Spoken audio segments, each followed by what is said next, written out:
Ever do one of those things and realize I completely missed the mark? And the reason I completely missed the mark is I focused on support this morning, and it was only a 3-minute video, and I thought, was it really useful? So here we are for round 2 on this definition day. What's the difference between support and success? And let's talk first about the definition of support. What is support? Support is reactive.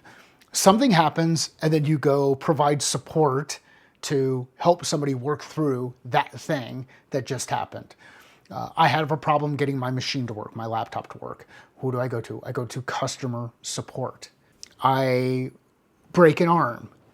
Where do I go? I go to the doctor to get some support built in so that the bone structure can heal properly. I build a cast. If I have something in the house that is kind of starting to fall or starting to fail or starting to get a little bit uneven or isn't stable, I create a support structure. Support is a reaction to something that is known. Support's a reaction to something that is known. Support is really powerful. And unfortunately, I think there are a lot of companies who have rebranded their customer support team as a customer success team. And similar to what you've heard in The Princess Bride, when the dude uses the word inconceivable, I think you're using that word and you don't know what it means. So let's talk a little bit about success. Success is a view toward the future from my perspective. How do we help people be successful? How do we design for success? Given what I know about what the future looks like inside your business from a revenue generation perspective or a leadership culture perspective, how do I put the things in place to help you be successful? How do I design for success? How do I lay out the stepping stones to help you be successful? Success is proactive. Think about getting ready to cross a river stream and knowing which stones to step on in order to get across that river without falling into the water. Same thing happens with implementation success, which is the cool thing that I got to do early in my career in ed tech and enablement tech. When I was at SmartForce, I was a learning consultant. We were there for implementation success on the business side. So how do we design for success? We anticipate what will happen in the future and create conversions to help support each of those iterations through the process.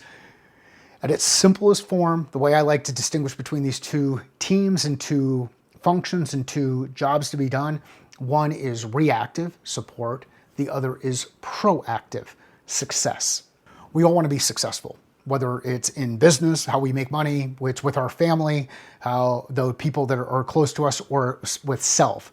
So we need some support structures in place to help provide the process and the steps to help us move forward on that success journey. If we fail, it's good to fall back on support and figure out what was it that we did wrong? How do we fix the thing that's broken? How do we get better at doing the thing that we just failed at? So let's not call our success team a support team. And more importantly, let's not call our support team that's reactive a success team, because it's not helping your customers. It's creating confusion out in the marketplace. So how do you build a team that's focused on success?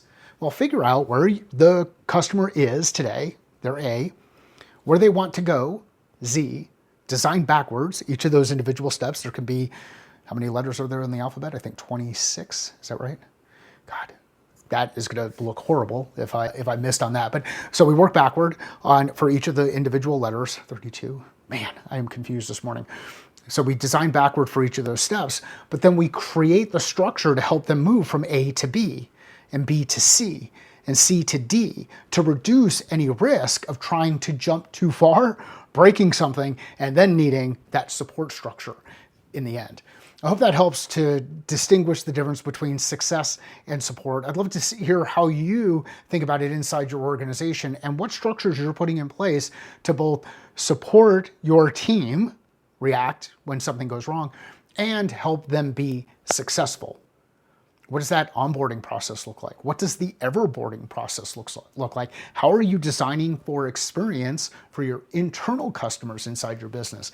The cool thing about working with customers, whether they're internal or external, is you can design for success.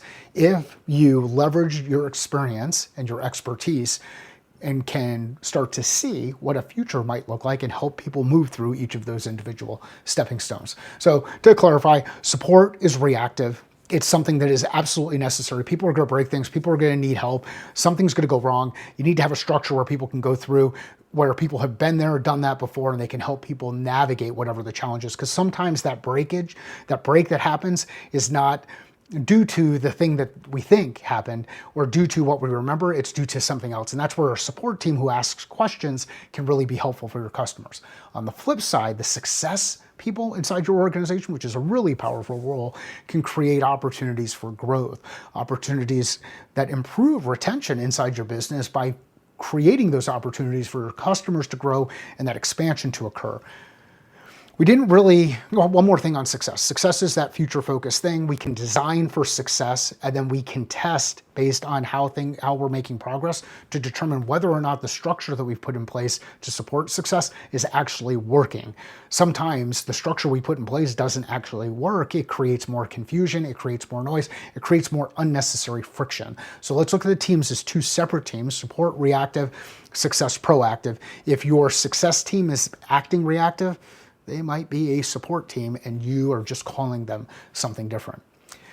One of the typical challenges that comes up when you start talking about support success, especially in go-to-market teams, is this whole idea of, should my success team carry a quota? If you're interested in that, I'm going to go into that just briefly. If you're not interested in that, thanks for watching. Share this with somebody who you think would find it valuable. Now let's move into the success piece from a quota or revenue generating piece. If you are working in an environment where the sales process is not very complex and the engagement with your customer is not very complex, I would recommend that your success team is actually a quota carrying person, because it doesn't make sense to have your customer go talk to the success person about their success and then go talk to a salesperson about how they're going to renew. It creates more confusion. It creates some challenges inside the organization. If there's a high level of complexity, meaning you're dealing with a number of different people inside your organization, then sure, specialize those roles. But if there's not, why not have your customer, give your customer the opportunity to work with a single person throughout that process? And I think there's a right way and a wrong way to do this. If you make it so focused on renewal, that is going to feel very reactive, and it's going to feel very driven by you and your specific needs inside the organization. If you actually shift and start focusing more on growth, how do we help? How do we accelerate speed to impact? How do we improve implementation inside our organization? Then what you're actually going to find is you're starting to push and pull in the right areas at the right time to help that customer grow at a pace that makes sense for them. This is where that design for success is really important. And then you can go through things like quarterly reviews or business planning reviews or whatever the cadence is. But in there, you're talking not only about what's changing inside their business, what they're looking to do as they go forward, what's changed in your business in the context of what's changed inside the customer's business, and how you help them prepare to be successful on that next stage of their journey.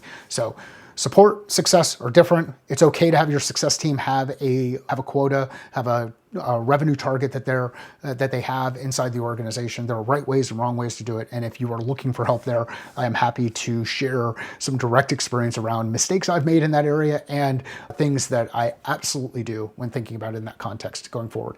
Hope you have an awesome day. Hope your week is off to a great start. If you are looking to simplify your approach to achieving results, move things forward, take a look at the note card that we shared over the weekend. It's a little simple note card around what is the thing I'm going to move forward this week, and then what are the 3 steps that I'm going to take this week, these tasks I'm going to take to help move those things forward. If that sounds interesting, check out the previous LinkedIn post or drop a comment in the notes. Thank you and have an awesome